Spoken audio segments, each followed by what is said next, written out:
నమస్తే, welcome to మెగా9 TV. నేను సిరాష్. ఒక రకంగా చెప్పుకోవాలంటే నిన్న ప్రవేశపెట్టినటువంటి కేంద్ర బడ్జెట్లో వివిధ రాష్ట్రాల మధ్య ఉన్నటువంటి హైలైట్గా ప్రధాన కనబడుతున్నటువంటి అంశం హై స్పీడ్ రైల్ కారిడార్స్కి సంబంధించి మొత్తం దేశవ్యాప్తంగా 7 హై స్పీడ్ కారిడార్స్ని రైళ్లకు సంబంధించి ప్రవేశపెట్టాలని నిన్న బడ్జెట్లో కేంద్ర ఆర్థిక శాఖ మంత్రి నిర్మలా సీతారామన్ చెప్పడం జరిగింది.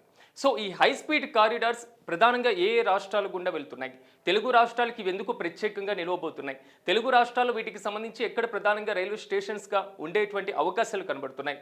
ఈ రైల్ కారిడార్స్ వల్ల తెలుగు రాష్ట్రాలతో పాటుగా దక్షిణ భారతదేశంలో ఎలాంటి ప్రభావం చూపబడుతుంది అనేటువంటి అంశాలను ఒక్కసారి మీకు వివరించేటువంటి ప్రయత్నం చేస్తాను. ముందుగా ప్రధానంగా చూసినట్లయితే 7 కారిడార్స్కి, ఒకటి ఢిల్లీ టు వారణాసి, వారణాసి టు సిలిగురి. ఇది ఉత్తర భారతదేశానికి మాత్రమే పరిమితమైనటువంటి 2 ప్రాజెక్ట్స్. మిగిలినటువంటి 5 ప్రాజెక్టులన్నీ కూడా 5 కారిడార్స్ దక్షిణ భారతదేశంలోనే కనబడుతున్నటువంటి పరిస్థితి. ఒకటి ముంబై నుంచి పూణే ప్రాంతం వరకు ఒకటి ప్రధానంగా కారిడార్ కనబడుతుంది. 2 పూణే ప్రాంతం నుంచి హైదరాబాద్కి ప్రధానంగా 2వ కారిడార్ను కేంద్ర ప్రభుత్వం ప్రవేశపెట్టాలనేటువంటి ఆలోచన చేస్తుంది. 3 ప్రధానంగా హైదరాబాద్ టు బెంగళూరు ప్రాంతానికి ఒక కారిడార్ను, at the same time Bengaluru నుంచి హైదరాబాద్ నుంచి మళ్ళీ అమరావతి మీదుగా ఇటువైపు చెన్నైకి వెళ్ళేటువంటి కారిడార్ను ఒకటి ప్రవేశపెట్టాలనేటువంటి ఆలోచన చేస్తున్నారు. ఇకపోతే చెన్నై టు బెంగళూరు ప్రాంతానికి సంబంధించి అంటే హైదరాబాద్ నుంచి 3 కారిడార్స్ వరకు వెళ్ళేటువంటి అవకాశాలు కనబడుతున్నాయి. ఒకటి హైదరాబాద్ టు బెంగళూరు వెళ్ళేటువంటి ప్రాంతం ద్వారా హైదరాబాద్ నుంచి పూర్తి స్థాయిలో ఇక్కడే ఉన్నటువంటి మహబూబ్ నగర్ కానివ్వండి, తర్వాత కర్నూలులోకి ఎంటర్ అవ్వడం, తర్వాత అనంతపూర్కి వెళ్ళడం, అనంతపురం నుంచి బెంగళూరుకి వెళ్ళడం. ఈ కారిడార్ మాత్రం గ్రోత్ ఇంజన్గా మారేటువంటి అవకాశాలు చాలా స్పష్టంగా కనబడుతున్నాయి. ఎందుకంటే ఐటీ సిటీస్ రెండింటినీ కూడా మెర్జ్ చేసేటువంటి కారిడార్గా ఇది నిలవబోతుంది. ఇక మరో కారిడార్ మనం చూసుకుంటే హైదరాబాద్ నుంచి పూర్తి స్థాయిలో ఇటు నల్గొండ, సూర్యాపేట, అటువైపు నుంచి పూర్తి స్థాయిలో విజయవాడ ప్రాంతం కానివ్వండి, లేకపోతే అమరావతి ప్రాంతం కానివ్వండి. ఇక్కడ ఒక పెద్ద క్వశ్చన్ మార్క్ రైజ్ అవుతుంది. ఒకటి, ఈ కారిడార్ హైదరాబాద్ నుంచి విజయవాడ వెళ్ళి విజయవాడ నుంచి పూర్తి స్థాయిలో ఇదే వేలో చెన్నైకి వెళ్ళబోతుందా, లేదా హైదరాబాద్ నుంచి రాజధాని అమరావతి ప్రాంతానికి వెళ్ళి అమరావతి ప్రాంతం నుంచి మళ్ళీ చెన్నైకి వెళ్ళేటువంటి ఆలోచన ఉందా? ఇక్కడ రూట్ మ్యాప్ ఎలా ఉండేటువంటి అవకాశాలు కనబడుతున్నాయి అనేటువంటి ఆలోచన కూడా చాలా క్వశ్చన్స్ రైజ్ అవుతుంటే ముఖ్యమంత్రి చంద్రబాబు చేసినటువంటి రీసెంట్ ఒక కామెంట్, ఎందుకంటే గుంటూరు కానివ్వండి, మరి ముఖ్యంగా విజయవాడ కానివ్వండి, నిర్మాణం జరుగుతున్నటువంటి అమరావతి రాజధాని ప్రాంతాలు కానివ్వండి, ఈ మొత్తం కూడా రాజధాని ప్రాంతంగానే పరిగణించబడుతుంది. విజయవాడ స్పెషల్గా, గుంటూరు స్పెషల్గా, అమరావతి స్పెషల్గా ఎక్కడ పరిగణించేటువంటి అవకాశాలు లేవు. ఎందుకంటే సిఆర్డీఏ ప్రాంతం ఇక్కడ ఉంది కాబట్టి ఆ సిఆర్డీఏ ప్రాంతం మొత్తం కూడా రాజధాని ప్రాంతంలోకి వస్తుంది అనేది మాత్రం ముఖ్యమంత్రి చెప్పినటువంటి కామెంట్. కాబట్టి అమరావతికి టచ్ అయిపోయి వెళ్ళేటువంటి అవకాశాలు కనబడుతున్నాయి అనేది మాత్రం ఇక్కడ హైలైట్గా కనబడుతుంది. ఎంటర్ అయ్యేటువంటి ప్రాంతంలో పల్నాడు జిల్లాలో ఒక స్టేషన్ ఉండేటువంటి ఛాన్స్ ఉంటుంది, దాచేపల్లి, నడుకుడి ఆ ప్రాంతాల్లో అనేటువంటి క్వశ్చన్స్ వాదన కూడా బలంగా వినబడుతుంది. వన్స్ అమరావతిలోకి ఎంటర్ అయిపోయిన తర్వాత మళ్ళీ ఇటువైపు ఒంగోలు కానివ్వండి, కావలి కానివ్వండి, నెల్లూరు ప్రాంతాల నుంచి మరోవైపు చెన్నైకి వెళ్ళేటువంటి అవకాశాలు కనబడుతున్నాయి. ఈ 2 కారిడార్స్ ఇక్కడ తెలుగు రాష్ట్రాల్లో మొత్తం సాగేటువంటి పరిస్థితులు కనబడుతున్నాయి. ఒకటి హైదరాబాద్ టు బెంగళూరు, రెండోది హైదరాబాద్ టు చెన్నై కారిడార్. ఇక మూడోది చెన్నై నుంచి ఏదైతే బెంగళూరుకి వెళ్ళేటువంటి కారిడార్ కూడా తెలుగు రాష్ట్రాల్లో చిత్తూరు ప్రాంతానికి టచ్ అయ్యేటువంటి అవకాశాలు ఇక్కడ స్పష్టంగా కనబడుతున్నాయి. ఒకటి, ఈ కారిడార్ ఇటు నుంచి తిరుపతి ప్రాంతానికి కనెక్ట్ ఇచ్చి చెన్నైకి వెళ్ళడం, లేదా ఇలా ఉండేటువంటి నేపథ్యం ఉంది కాబట్టి ఈ కారిడార్కి తిరుపతి ప్రాంతం నుంచి ఇక్కడ ఒక లింకేజ్ ఇవ్వాలి అనేది మాత్రం ప్రభుత్వం ప్రధానంగా ప్రతిపాదన చేస్తున్నట్లుగా తెలుస్తుంది. ఎందుకంటే అమరావతి ప్రాంతం నుంచి చెన్నై వెళ్ళి చెన్నై నుంచి బెంగళూరు వెళ్లాల్సినటువంటి అవసరం లేకుండా బెంగళూరు నుంచి ఈ లింకేజ్ ద్వారా అమరావతి ప్రాంతానికి డైరెక్ట్ కనెక్టివిటీ పెరుగుతుంది అనేది మాత్రం ఏపీ ప్రభుత్వం ప్రధానంగా ప్రతిపాదన చేస్తున్నటువంటి అంశం కూడా ఇక్కడ ప్రధానంగా హైలైట్ అవుతుంది. ఇక మరో ప్రధానమైనటువంటి అంశాలు, దేశ ఆర్థిక రాజధాని అయినటువంటి ముంబై నుంచి పూణే వరకు ఒక కారిడార్.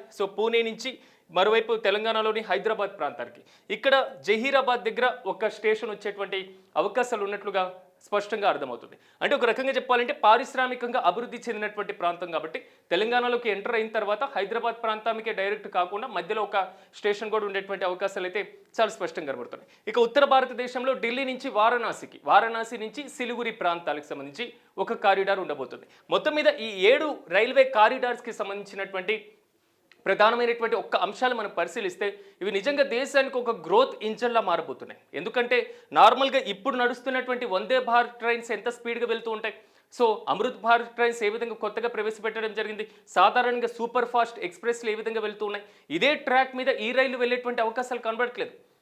ఈ రైళ్లకి సంబంధం లేకుండా కొత్త ట్రాక్ని నిర్మించేటువంటి యోచన కనబడుతుంది. అంటే భవిష్యత్తులో విమానయాన రంగానికి ప్రత్యామ్నాయం ఏదైనా ఉందా అంటే ఈ రైల్ కారిడార్స్ మాత్రమే కనిపించేటువంటి సిచ్యువేషన్ ఉంది. ఎందుకంటే ఆల్మోస్ట్ ఇవి గంటకి 320 కిలోమీటర్లు, సో 320 కిలోమీటర్ల వేగంతో ప్రయాణించేటువంటి అవకాశాలు కనబడుతున్నాయంటే ఇప్పుడు హైదరాబాద్ ప్రాంతం నుంచి అమరావతి ప్రాంతానికి కేవలం ఒక గంట లేదా గంటన్నరలో చేరుకునేందుకు అవకాశం కల్పిస్తున్నారు. సో బెంగళూరు నుంచి ఒకసారి హైదరాబాద్ ప్రాంతానికి డిస్టెన్స్ మనం చూసుకున్నట్లయితే ఇప్పుడు 6 నుంచి 7 గంటల టైం పడుతుంది కాబట్టి సో 3 గంటల వరకు అక్కడ చేరుకునేటువంటి అవకాశాలు కనబడుతున్నాయి. అంటే ఇంత తక్కువ టైంలో మనం డైరెక్ట్గా వెళ్ళడానికి గంటకి 320 కిలోమీటర్లు అంటే ఎంత స్పీడ్గా వెళ్తుంది.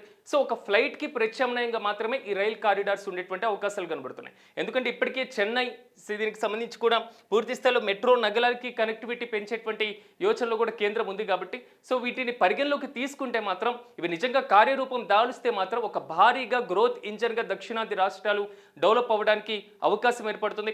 అట్ ద సేమ్ టైం ఇక్కడ మనం గమనించాల్సినటువంటి ప్రధానమైనటువంటి అంశం ఏంటంటే చైనాలో ఉండేటువంటి టెక్నాలజీలు ఇలాంటి పరిస్థితులన్నీ కూడా సో పాశ్చాత్య దేశాల్లో కనిపిస్తున్నటువంటి టెక్నాలజీ మన ఇండియాలోకి వచ్చిందంటే సో డెవలప్మెంట్ ఫాస్ట్గా ఉండేటువంటి అవకాశాలు కూడా కనిపిస్తున్నాయి. కానీ ఇక్కడ ఒక విమర్శ కనబడుతుంది. ఎందుకంటే ఆంధ్ర ప్రాంతంలో నడికుడి శ్రీకాళహస్తి మధ్య ఇప్పటికే సాగుతున్నటువంటి ఒక రైల్వే ప్రాజెక్ట్ గత 20-30 దశాబ్దాల నుంచి అలాగే కనబడుతుంది.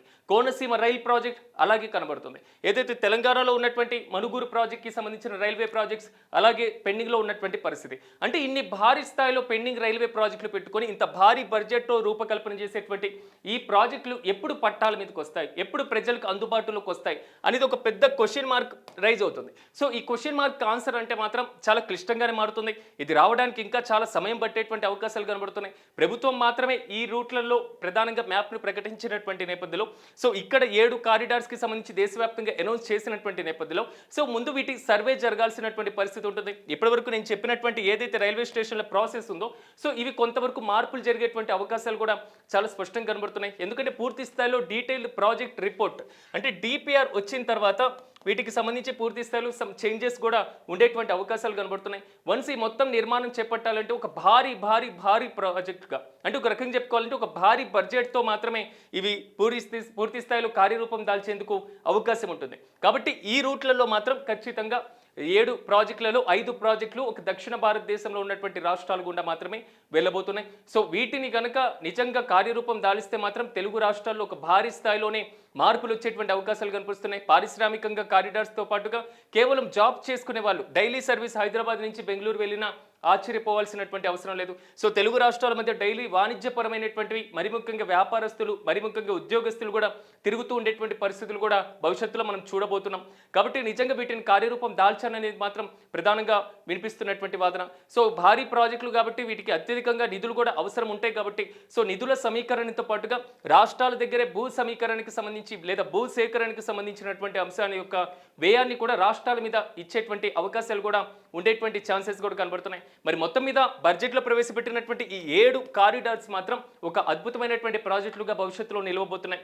సో నిజంగా వికసిత భారత్ 2047కి ఆ కళలను మనం సాకారం చేసుకోవడానికి ఇలాంటి ప్రాజెక్టులు నిజంగా ఒక గ్రోత్ ఇంజన్గా మారుతాయి అనడంలో ఎలాంటి అతిశయోక్తి లేదు. కాబట్టి నిజంగా ప్రజల యొక్క వాదన ఏంటంటే ఈ భవిష్యత్తులో వాస్తవంగా కార్యరూపం దాల్చాలి అనేది. సో వాస్తవంగా కార్యరూపం దాల్చాలని మనం కూడా కోరుకుందాం. సో ఇలాంటి విశ్లేషణాత్మకమైనటువంటి అంశాలతో మళ్ళీ కలుద్దాం. చూస్తూనే ఉండండి మెగా 9 టీవీ.